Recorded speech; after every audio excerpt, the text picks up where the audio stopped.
Բարև ձեզ հարգելի դիտողներ, YouTube-յանի Մալիքի եթերում զրուցելու եմ Հայաստանի Եվրոպական կուսակցության ղեկավար Տիգրան Խզմալյանի հետ, ցանկության դեպքում կարող եք բաժանորդագրվել YouTube-յանի Մալիքին։ Բարև ձեզ, պարոն Խզմալյան։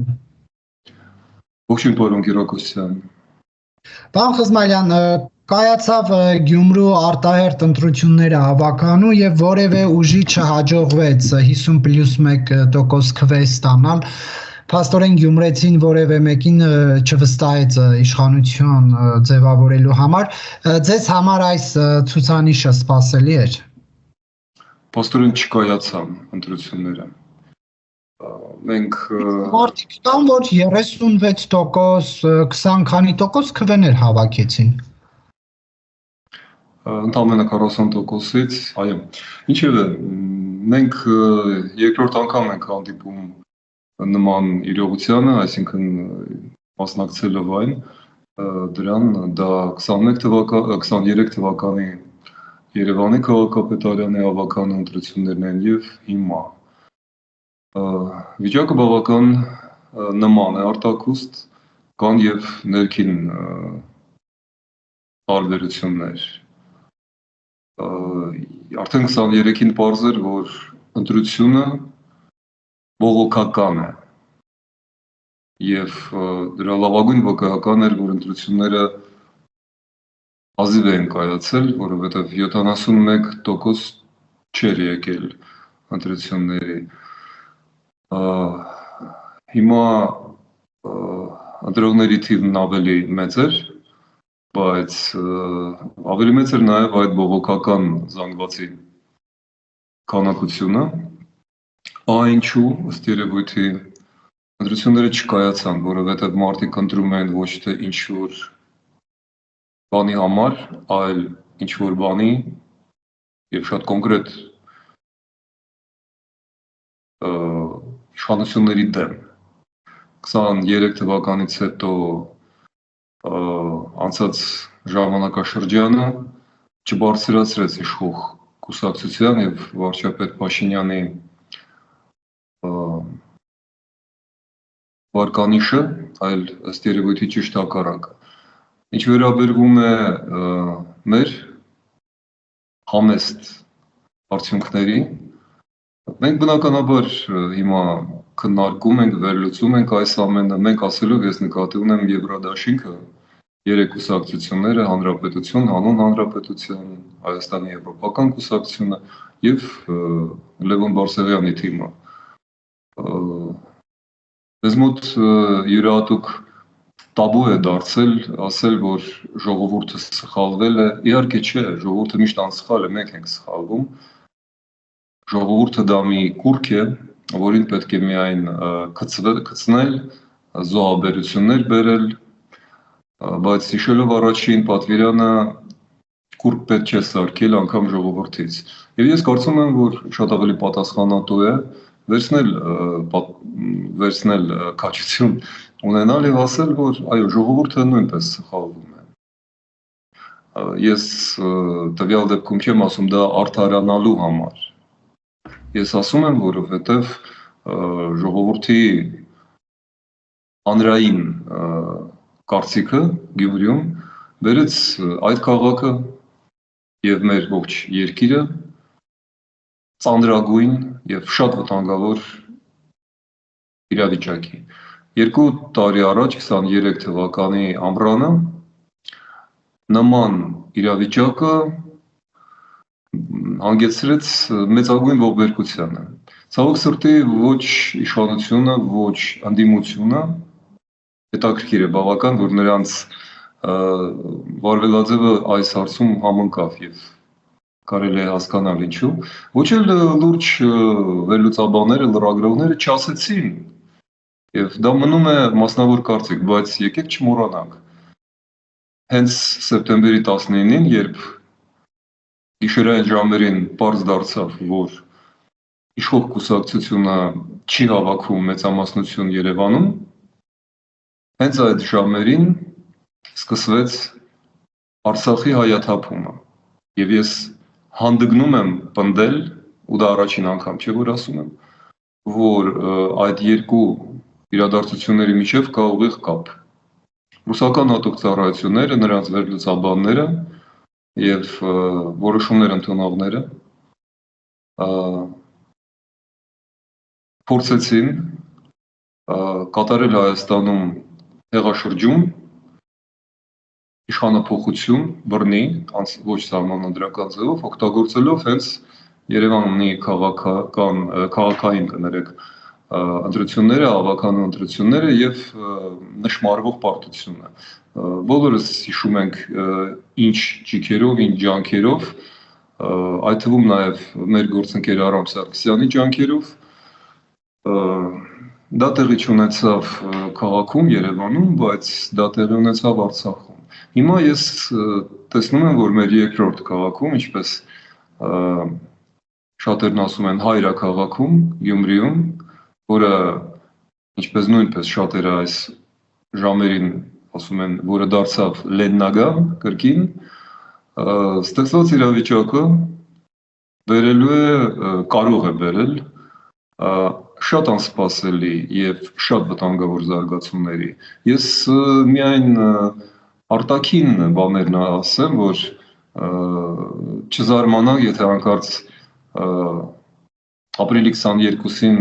մենք այդ կատակը Գյումրի Լեննական վերանվանվող դառը կատակը տեսնենք իրականացած, կարելի է չզարմանալ ու հետո գլուխը պատով չտալ, որ մայիսի 9-ին եթե քաղաքապետ դառնա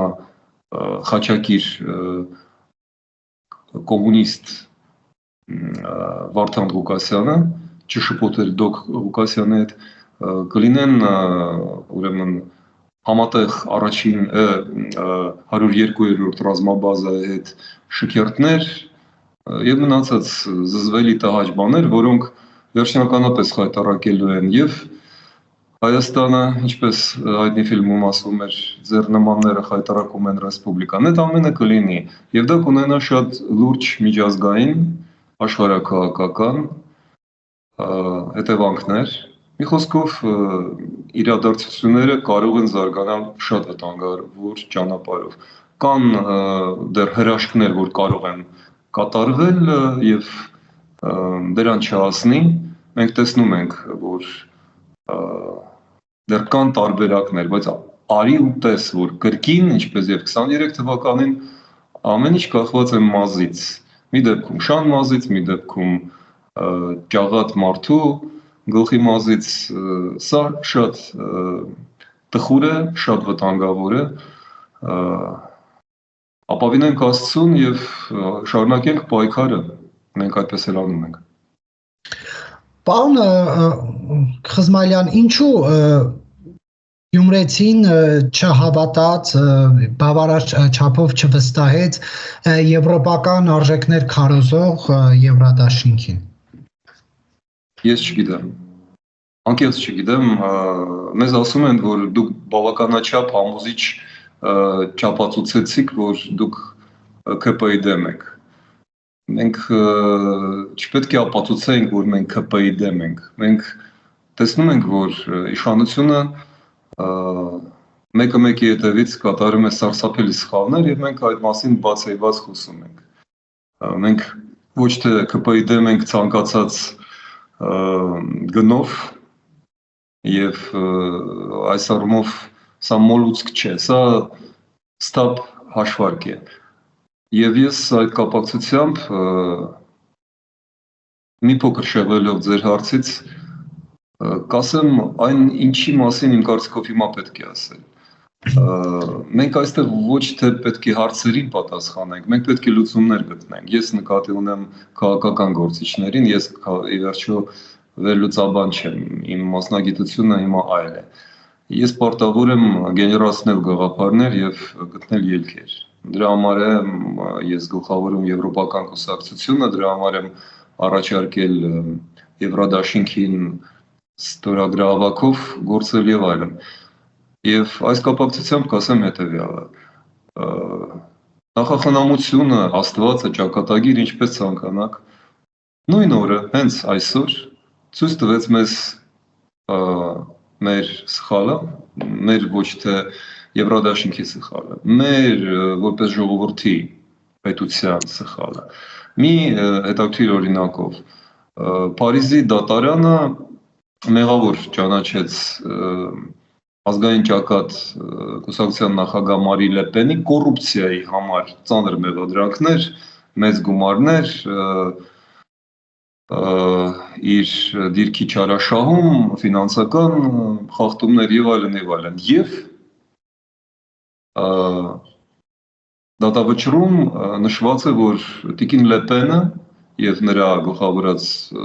ճակատը ազգային չեն կարող մասնակցել 2027 թվականի ընտրություններին։ Ես դատավոր չեմ, ոչ էլ դատախազ, ոչ էլ փաստաբան։ Ես հիմա չեմ քննարկում, որքանով է դա ժողովրդավարական, արդար եւ այլն։ Ես ընդհանրապես ասում եմ, որ Ֆրանսիան եւ գործադիր իշխանությունը, ինչպես նաեւ դատական իշխանությունը, որոնք Ֆրանսիայում հույս ունեմ ավելի անկախ են իրարից, կամ Հայաստանում կայացրեցին ծանր եւ հանրապետության, ֆրանսիական հանրապետության համար ճիշտ որոշում։ Ինչ ենք մենք տեսնում, մարդուն մեղադրել են, քննել են, դատապարտել են եւ հեռացրել են քաղաքականությունից։ Հիմա եկեք վերադառնանք Հայաստան եւ Գյումրի։ Ինչ ենք մենք տեսնում, Վարդան Ղուկասյանին, չշփոթել մեկ այլ Վարդան Ղուկասյանին, հետ նախկին քաղաքապետ, որին բազմաթիվ քրեական մեղադրանքներ են ներկայացված, նրան թույլ են տվել մասնակցել ընտրությունների, այդ քրեական ծանրագույն մեղադրանքները եւ ապացուցված եւ դեռ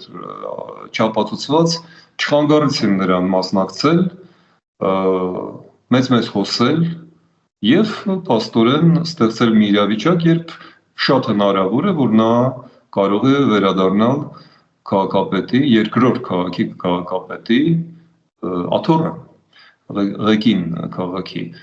բոլոր հետևանքներով։ Իսկ հետևանքները շատ վտանգավոր են, կրկնում եմ, այս իրավիճակում, երբ որ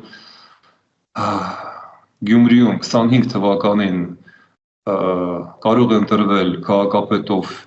երդվում է Պուտինով, ով 102-րդ բազան է փառաբանում, ով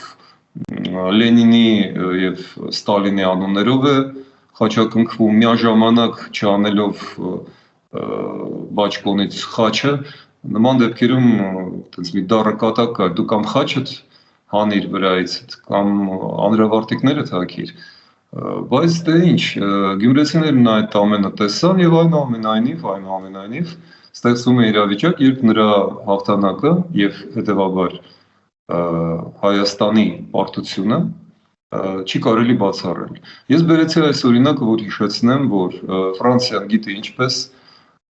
պետք է պաշտպանել ժողովրդավարությունը եւ պետականությունը, իսկ Հայաստանում դա այդպես էլ տեղի չունեցավ։ Ահա ինչու մենք ունենք այս իրավիճակը։ Եվ այստեղ մեր կուսակցության կամ մեր դաշինքի մեղքը այդքան էլ կարևոր չէ։ Մենք Գյումրվա համար առաջարկեցինք լավագույն տեխնացուին, ում կարող ենք։ Դա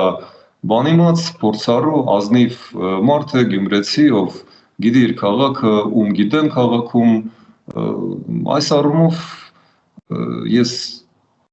միայն կարող եմ ցավակցել իմ սիրելի, հարգելի գյումրեցիներին, որ իրենք այդ ամենը չհասկացան, չգնահատեցին, բայց ես չեմ համարում, որ մենք ինչ-որ բանում սխալվել ենք։ Սխալը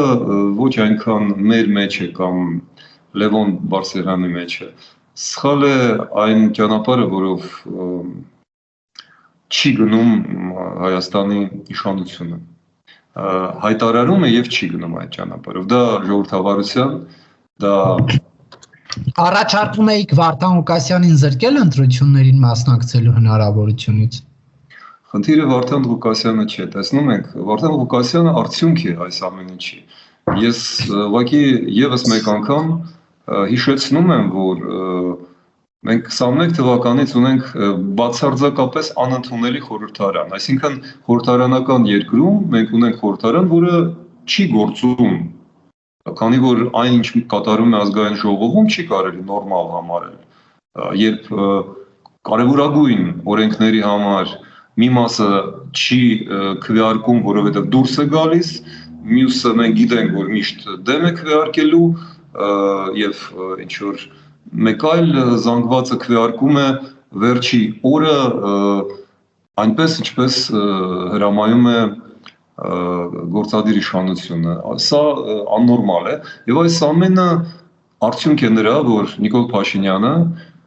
հարմարվել է այս իրավիճակին, որ նա ինքն է ասում, ինքը անձամբ ասում էր վերջերս այդ մեջբերումը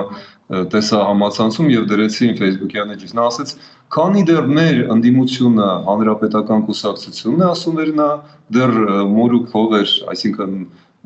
ավելի քան երևի կես տարի առաջ էր ասում, մենք միշտ կմնանք ընդդիմություն, մենք միշտ կմնանք իշխանություն։ Այսինքն նա խոստովանում է, որ նրան այս ընդդիմությունը անչափ հարմար է։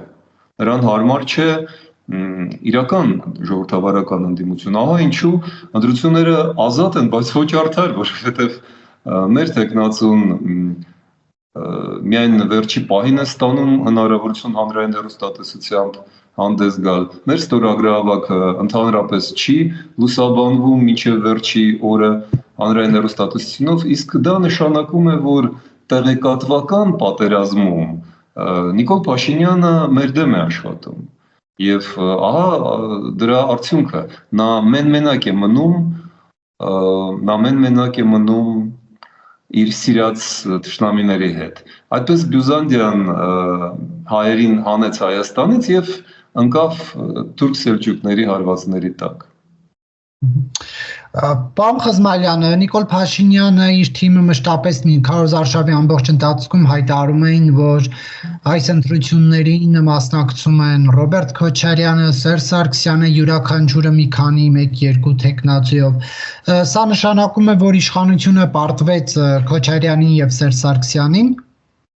Այո, իհարկե։ Դա հենց այն է, ինչ ես ասում եմ եւ փաստորեն Փաշինյանը ինքն է ախտորոշումը դրել։ Այո, իսկ ինչու են նրանք մասնակցում, որովհետև նա չտվեց ոչ քաղաքական գնահատականը, ոչ տնտեսական իրական գնահատականը, որից պետք է բխեր արդեն իրավական գնահատականը։ Եվ ահա ինչու ի վերջո այդ շղթան բերեց եւ Գյումրվա ավականու գլխին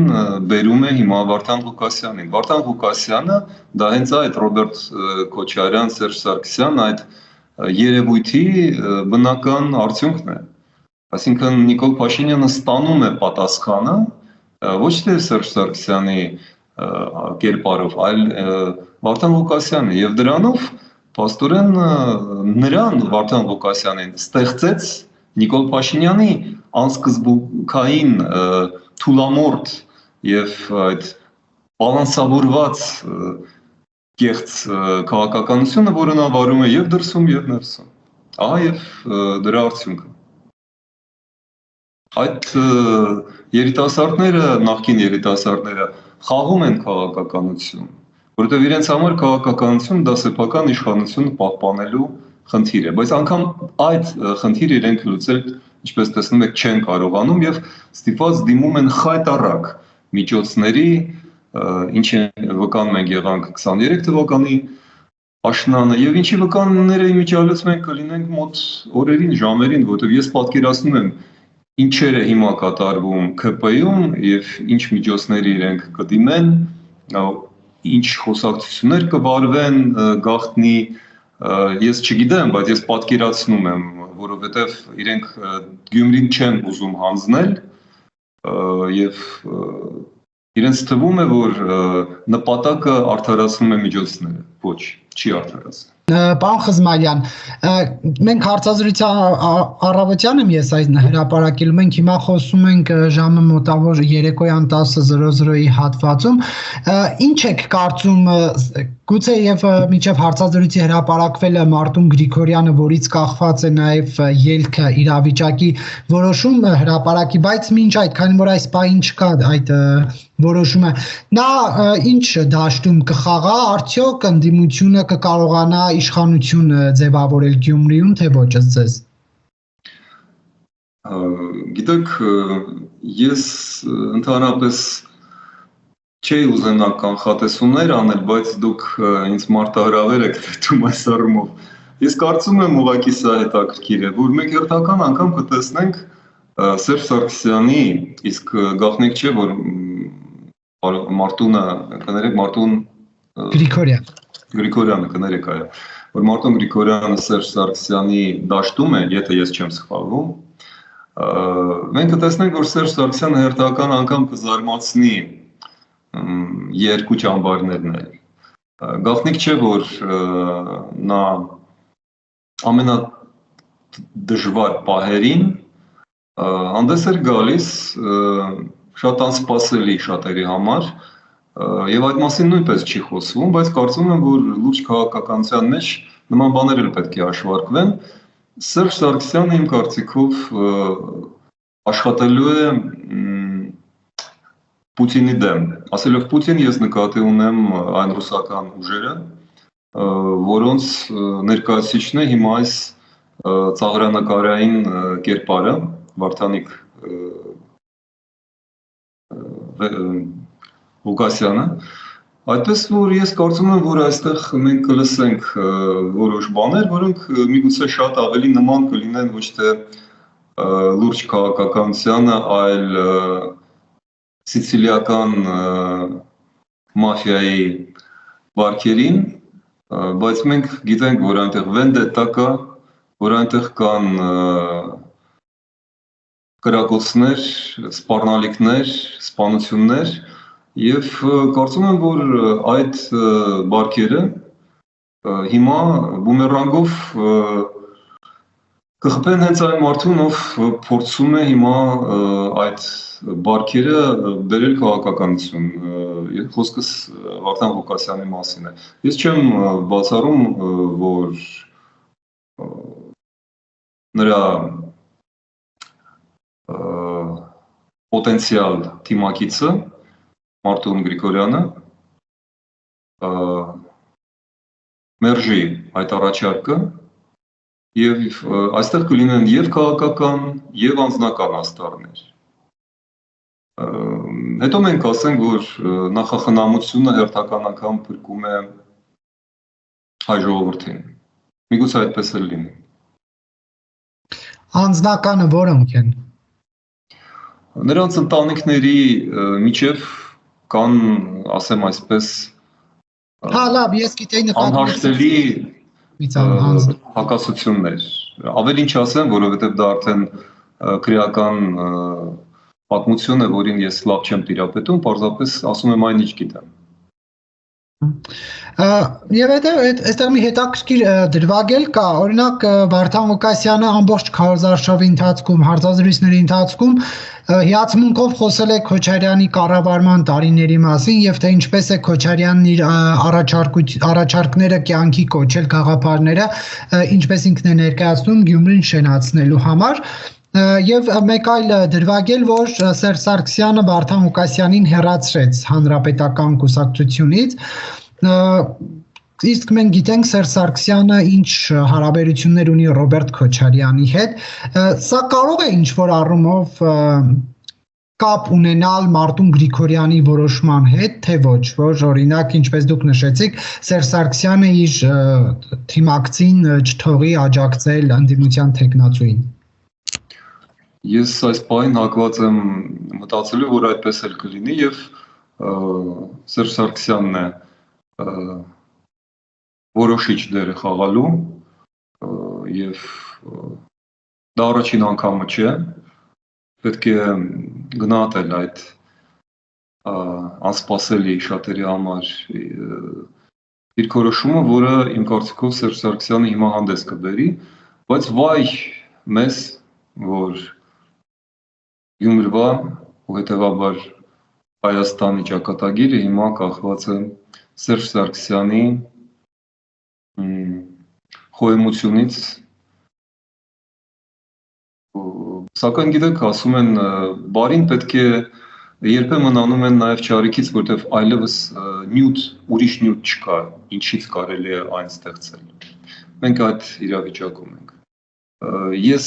պարզապես նորից եմ կրկնում, այս ամենը իշխանության մեղքն է, մեծագույն մեղքը, եւ իմիջիալոց իշխանության պարտություններ եւ պարակարում, եւ Գյումրիում, եւ շուտով Վանաձորում եւ այլ վայրերում ունենալու է այդ նույն պատճառը, խաբված վստահություն։ Նիկոլ Փաշինյանը հիմա փաստորեն անցնում է Սերժ Սարգսյանին այդ վարկանիշով։ Նրա բացասական վարկանիշը իմ կարծիքով արդեն մոտեցել, եթե չի անցել, այն Սերժ Սարգսյանը այն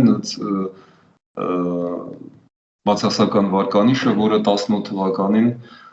բերեց իշխանափոխության, ինչ-ինչ հանգամանքներում, բայց հիմա ես կարծում եմ, որ մենք տեսնում ենք եւ Երևանում, եւ Գյումրիում այդ նույն իրավիճակը։ Մեզնից հարցնում էին, դուք անկեղծ չեք միավորվի ԿՊ-ին։ Մենք ասում ենք, իհարկե ոչ։ Եվ ոչ թե այն պատճառով, որ մենք ուզում ենք ձեզ դուր գալ, այլ որ պարզապես որովհետեւ մենք սխալ ենք համարում այդ քաղաքական խմբի ոճը, աշխատավոճը, վարվելաձևը եւ գաղափարների ու սկզբունքների բացակայությունը։ Բայց ասում են մարդիկ տեղական ընտրությունները ինչ անդրադարձ են ունենալու 26 թվականի ընտրությունների վրա, արդյոք հնարավոր է, որ Նիկոլ Փաշինյանի իշխանության չգա, հատկապես, որ երեք Գյումրիում Փաշինյանի թիմակիցներից ալկոհոլի ազդեցության տակ գտնվող, ենթադրաբար ալկոհոլի ազդեցության տակ գտնվող Վիլեն Գաբրիելյանին, երբ ասում էին մանդատը թվայր լրագրողի հետ այդպես խոսելու համար, նա հայտարարեց, որ ինչի մանդատս վայր դնեմ, երբ 26 թվականին իշխանություն է փոխվելու։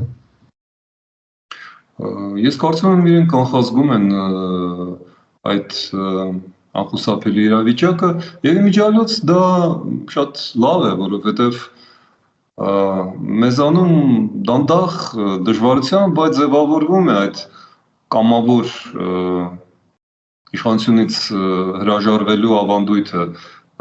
Իհարկե չի կարելի ասել, որ 98 թվականին Լևոն Տեր-Պետրոսյանը բարի կամքով էր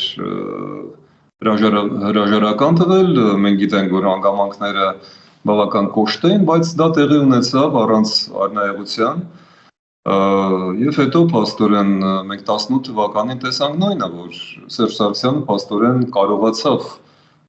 իշխանությունը հանձնել պատիվներան առանց մարդկանց արյունը թափելու, ինչը 2008 թվականին ոչ թե չհաջողվեց Քոչարյանին, Քոչարյանը արյունով եկավ 99-ին, արյունով էլ գնաց 2008-ին։ Այդպես որ այն, որ Փաշինյանը պետք է կազմակերպի սահուն օրինական սահմանադրական իշխանափոխությունը, դա ճիշտ է, դա տրամաբանական է, սակայն ես կարծում եմ, որ նրա շուրջը կան բազմաթիվ մարդիկ, ովքեր այդպես չեն կարծում, ու ես չեմ բացառում, որ իրենք տեսնելով իջնող վարկանիշը կփորձեն բեկանել այս զարգացումը եւ օրինակ առաջարկել արտահերթ ընտրություններ, դա էլ չի բացառում, կարծում եմ, որ այդ տարբերակ այդ վարկածնել է սեղանի վրա, որովհետեւ ամեն շաբաթ, ամեն օր, առավելևս ամեն ամիս աշխատում է գործող իշխանության դեմ, իշխանության անգործության պատճառով։ Դուք հիշեցիք, ավելի ճիշտ խոսեցիք Ֆրանսիայում տեղի ունեցող իրադարձությունների մասին, Մարի Լեպենի հետ կապված, արդյոք Մակրոնի իշխանությունն էլ 27-ի, կարծեմ 27-ին ընտրությունները դրան ընդառաջ չի փորձում քաղաքական դաշտը մաքրել եւ դա այդ վարկածը գոնե ունենալով դա այսպես օրինակելի օրինակ, չպետք էր մատնանշել։ Դուք ուզում եք ասել, որ դա ողջունելի չէ, որ դա փնովելի է, ես չեմ վիճում,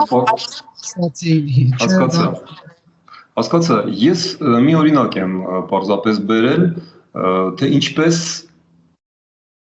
է պաշտպանում ժողովրդավարությունը։ Մարի Լեպենին բերված նրա դեմ առաջադրված մեղադրանքները հորինված չեն։ Դա Եվրոխորհրդարանի գումարների վատնում է եւ դա հենց Եվրոխորհրդարանի անկախ ոչ ֆրանսիական հանձնաժողովն է քննել, ֆրանսիական դատարանը պարզապես արձանագրել է դա եւ արձագանքել է դրան։ Կարող էր չանել, կարող էր ասել դե Մարի Լեպենը падգամավոր է, անձեռնմխել է, կարող էր ասել դե Մարի Լեպենը մեզ համար շատ հարմար ընդդիմություն է, ինչպես Ռոբերտ Քոչարյանը, ինչու հանենք Ռոբերտ Քոչարյանին եւ դնենք ուրիշ մեկին, ում դեմ մենք չենք կարողանա այդքան անբռնազբոս վարվել, բայց Մակրոնը հերթական անգամ քաղաքական պատասխանատվություն է հանդես բերում։ Ինչու հերթական անգամ, որովհետև անցյալ տարվա ամռանը հուլիս-օգոստոս ամիսներին, երբ որ ընթանում էին արտահերթ ընտրությունները Եվրոխորհրդարան եւ երբ Մակրոնի կուսակցությունը պարտվում էր, կներեք ես Եվրոխորհրդարան, Ֆրանսիայի խորհրդարան, եւ իմիջիալոց Երևանում այդ կապակցությամբ խոճապ էր առաջացել։ Մենք ֆրանսիական թերթերից օր առաջ իմացանք, որ այնտեղ տեղի ունեցավ նույնպես շատ քաղաքակիրթ գործարք սոցիալիստական կուսակցության միջև եւ Մակրոնի։ Մակրոնը զիջեց 236 մոտավորապես մանդատ այլ կուսակցությանը, որպեսզի թույլ չտա ֆաշիստական, ինչպես նա էր անվանում Մարի Լեպենի քաղաքական ուժին հաղթել, որտեղ Մարի Լեպենը կարող էր Բարդելայի միջոցով, որը Լեպենի փոխարեն գլխավորում էր ցուցակը, հաղթել եւ դառնալ նախագահ։ Եվ Մակրոնը ոչ միայն իրեն էր պաշտպանում, նա հասկացավ եւ ամբողջ Եվրոպան էր սարսափով դիտում նրան, որ եթե ծայրահեղ աճ ուժերը գան իշխանության Ֆրանսիայում, ապա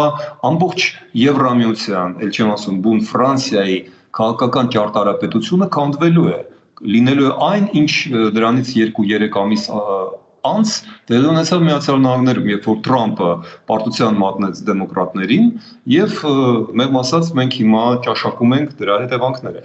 Մակրոնը կարողացավ հակադրվել դրան, Մակրոնը գործարքի գնաց ժողովրդավարական կուսակցության հետ, ընդդիմության հետ, սոցիալիստական կուսակցության հետ, նա պահպանեց հավասարակշռությունը եւ սեփական իշխանությունը նույնպես ճշգրիտ եւ միանգամայն իրավական սահմանադրական միջոցներով։ Այնտեղ ոչ մի կեղծ չկար, ամեն ինչ պարզ էր, թափանցիկ էր եւ քաղաքական առումով ընդունելի։ Դա այն է, ինչը 5 տարի շարունակ չի արել եւ հիմա էլ չի անում Նիկոլ Փաշինյանը։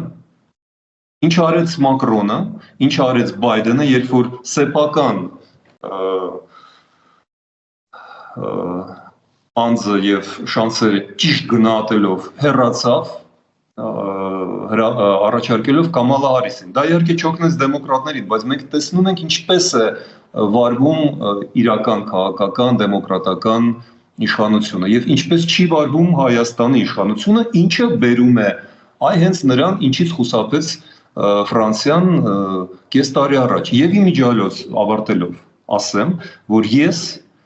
մի անգամ դա ասել եմ Նիկոլ Փաշինյանին, երբ որ մենք ամռանը վերջին անգամ կարճ հանդիպում ունեցանք ժողովրդավարական ուժերով, դա կապված էր մեր ստորագրավակի առաջարկի հետ, որը նրա կուսակցությունը մերժեց, եւ այդ մերժումից հետո մենք որոշեցինք գործել ինքնուրույն եւ սկսեցինք պատրաստվել ստորագրավակին, որովհետեւ նրանք չհանդգնեցին գործել պատասխանատու քաղաքական ուժի ձևով։ Իդեպ այդ հանդիպման փաստը չէր լուսաբանվել, այսինքն գաղտնի հանդիպում է ունեցել ստորագրահավաքին։ Չէ, ոնց թե չէ լուսաբան, իհարկե լուսաբանվել էր, ավելին, այդ հանդիպումներից հետո լսումներ էին նշանակված։ Ոչ մի գաղտնիք այնտեղ չկա, ես ձեզ բազմիցս ասել եմ։ Արմեն Գրիգորյանի հետ հանդիպման մասին էր հայտարարվել պաշտոնապես։ Սկզբից հանդիպումը Նիկոլ Փաշինյանի հետ էր, հետո Արմեն Գրիգորյանի հետ, այո։ Եվ ևս մի հանդիպում, որին դուք ներկա եք, երբ որ չեմ հիշում դա նույնպես կարծեմ սեպտեմբերին էր անցյալ տարվա Freedom House-ի հավաքին։ Հիշում եք, երբ ես Փաշինյանին ուղիղ առաջարկեցի աջակցել, եւ դուք հիշում եք ինչ պատասխանեց նա։ Ես խնդրեցի, որ նա աջակցի ստորագրահավաքին եւ ինքը գա ու ստորագրի։ Չեմ պատմում, որովհետեւ դուք ներկա եք։ Ոչ մի գաղտնիք այնտեղ չկար, չէ՞ մենք սկզբունքորեն գաղտնիքներ չենք անում, մենք գործում ենք բացեի բաց, թափանցիկ։ Կրակում է Ալիևը Հայաստանի վարչապետի խաղաղության պայմանագիր ստորագրելու հայտարարությունների եւ ցանկությունների ֆոնին Հայաստանի պաշտպանության նախարարությունը վերջապես քաղաքական կամք դրսևորեց եւ պաշտոնապես հաստատեց այդ տեղեկությունները, չնայած որ խնածախի Սյունիքի մարզի խնածախի եւ Խոզնավարի բնակիչները մեկ շաբաթից ավել է ազանգում էին այդ կրակոցների մասին։ Նախ ձեզ ինչու էր պաշտպանության նախարարությունը լռում եւ մյուս հարցն էլ միանգամից տամ, որքանով է այս իրավիճակը դեպի խաղաղության տանող։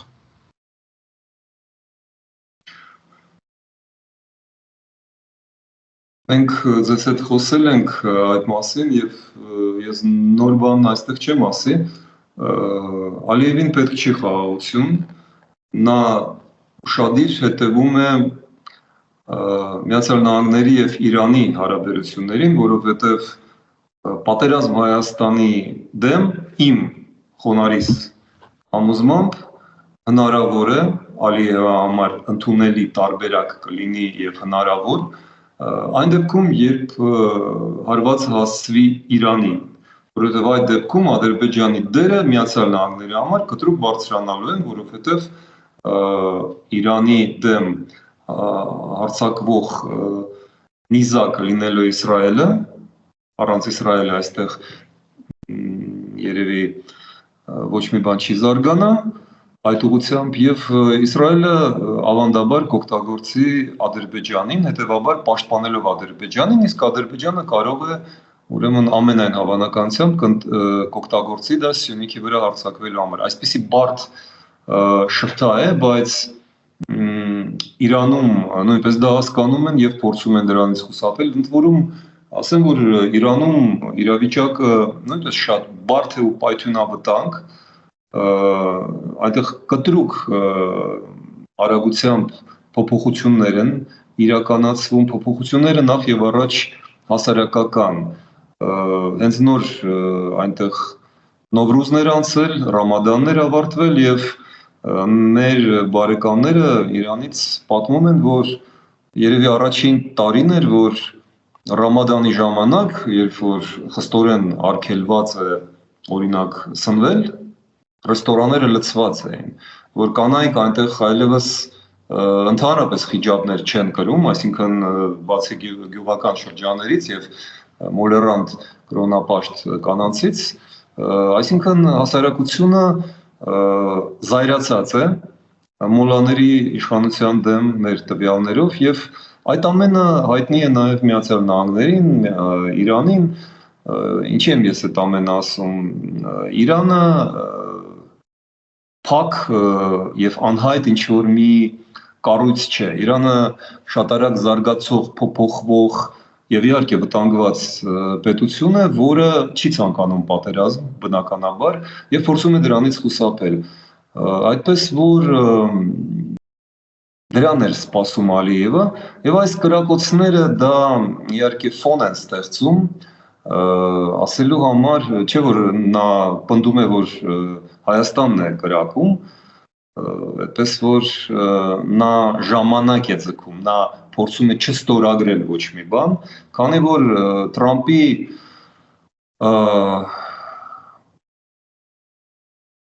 հովանավորությամբ երկու խաղաղ կամ զինադադարները տապալվեցին։ Ոչ մի զինադադար չկա Ռուսաստան-Ուկրաինա պատերազմում, ոչ մի զինադադար չկա Իսրայելի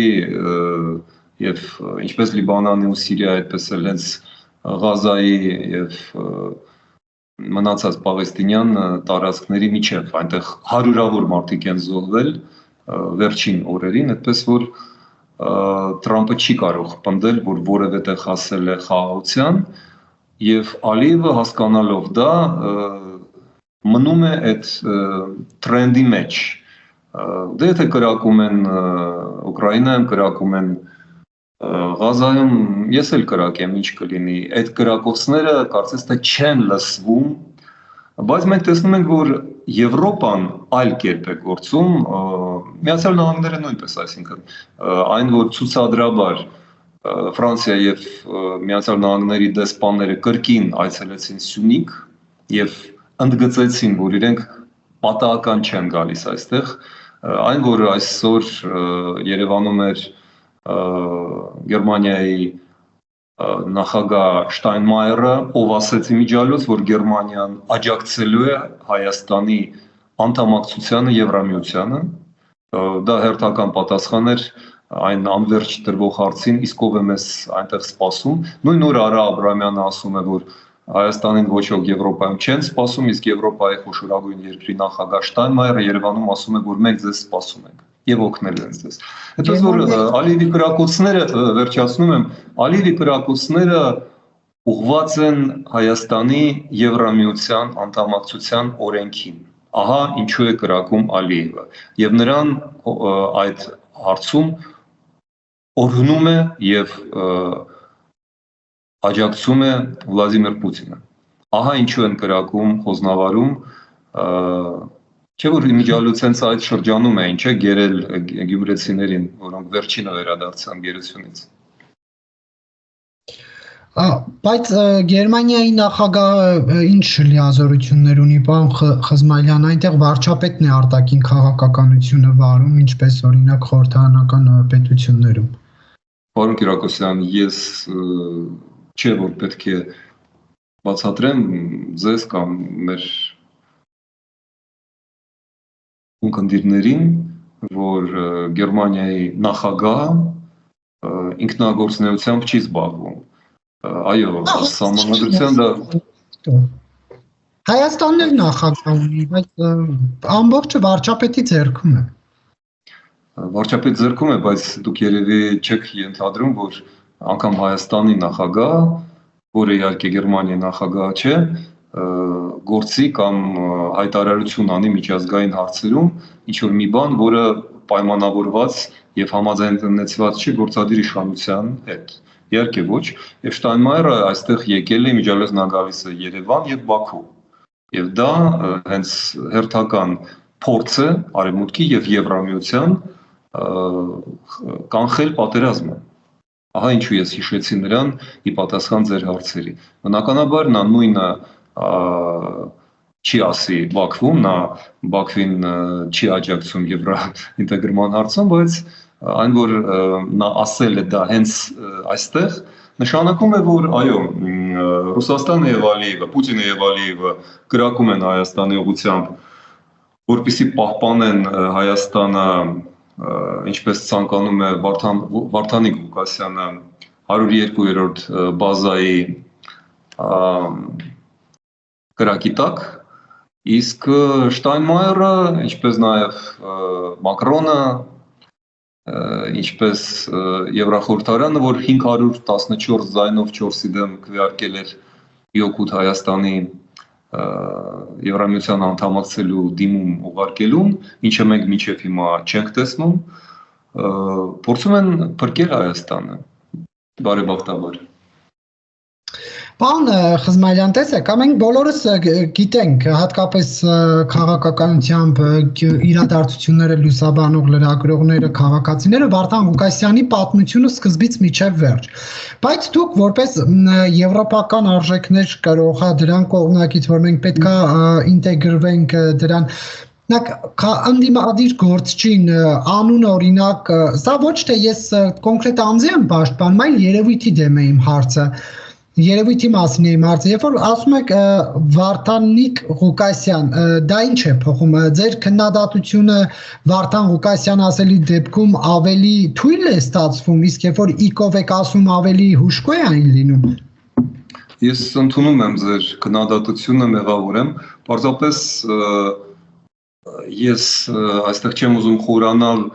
քաղաքական տեխնոլոգիաների մեջ եւ այն ամբողջահաճո դեմագոգիայի, որը օգտագործվում է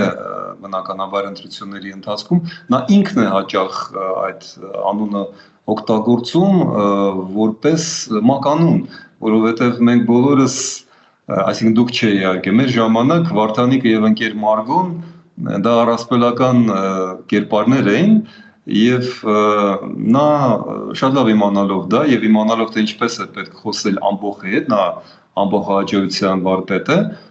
ինքն է ժամանակ առ ժամանակ իրեն ներկայացնում ոչ որպես Վարդան Ղուկասյան, որպեսզի չշփոթեն մեկ այլ Վարդան Ղուկասյանի հետ, մենք այդքան Վարդան Ղուկասյաններ ունենք, որ շփոթվում է արդեն, նա է իրեն այդպես փոքրացնելով ներկայացնում եւ դա էլ է շատ հետաքրքիր քաղաքական տեխնոլոգիա, տեսեք ինչ փոփուշն եմ ես, ինչ փոքր բարի ժպտերես աղջիկների հետ կատականող իրենց կարճ փեշերը քննարկող եւ այլն, այսինքն ես այստեղ ոչ թե փորձում եմ իրեն պիտակ կապցնել, ես պարզապես մեջբերում եմ այն ինչ ինքն է իր մասին ասում, ժամանակ առ ժամանակ նման բաներ արվում էր, հիշում եք Սերժ Սարգսյանը մի անգամ Գագիկ Ծառուկյանին անվանեց այն հայտնի մականունով ու ասաց հատուկ, որ ես միշտ արգելում էի, որ իմ ներկայությամբ ձեզ այսպես անվանեն, հիմա ես եմ դա ասում, այսինքն սա այդ ամենը ոչ թե գնահատականներ են, սա իմիջիալից պետք է վաստակել, ինչպես են անվանում այս կամ այն գործչին, ինչպես են նա իրեն ցանկանում անվանել, բնորոշել, ես տվյալ դեպքում նրան չեմ փորձում վիրավորել, որովհետև նա այդ առումով անխոցելի է, հատկապես իմ կողմից վիրավորանքների համար, ես դա չեմ անում վիրավորելու համար, ես փորձում եմ բնորոշել մեջբերելով հենց այն, ինչ ինքն է գերադասում ներկայացնել որպես Վարդան Ղուկասյան երևույթը։ Շնորհակալություն, պարոն Խզմայլյան, հարցազրույցի համար։ Շնորհակալություն, պարոն Կիրակոսյան։